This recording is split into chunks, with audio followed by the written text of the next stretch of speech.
Pemirsa, kelompok wanita tani di Prabu Muli mengolah sampah rumah tangga menjadi pupuk kompos. Selain bernilai ekonomis, pupuk kompos ini mampu mengurangi tingginya volume sampah yang berasal dari rumah tangga.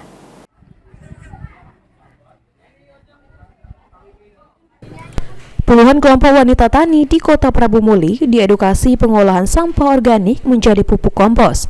Pengolahan pupuk kompos ini dilakukan oleh Balai Penyuluh Pertanian Prabu Muli Timur. Pupuk kompos ini menggunakan metode tong komposter. Ada banyak jenis sampah yang bisa diolah menjadi pupuk kompos, seperti sayur mayur, buah-buahan, hingga sampah hasil rumah tangga lainnya.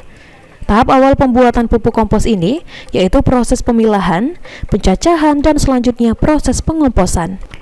Koordinator Balai Penyuluhan Pertanian Prabu Muli Timur, Zainul Kurniadi, mengatakan, selain sebagai edukasi masyarakat untuk memanfaatkan sampah menjadi barang yang berguna, pengolahan pupuk kompos ini sebagai solusi menekan tingginya sampah rumah tangga di Prabu Muli.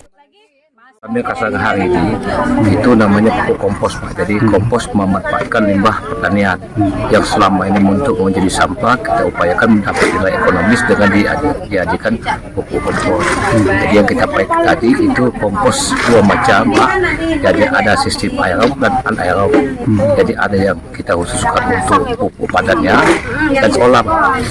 Ya, jadi dia tidak sempat lagi dibuang ke pembuangan sampah, langsung diolah dengan hasilnya sampah tidak pernah menumpuk di rumah dan hasilnya pun bisa dimanfaatkan untuk rumah tangga itu sendiri. Nantinya ada dua jenis pupuk kompos yang dihasilkan, yaitu padat dan cair.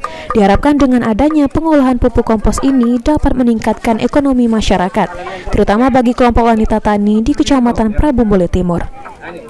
Anggi Perkasa, PAL TV.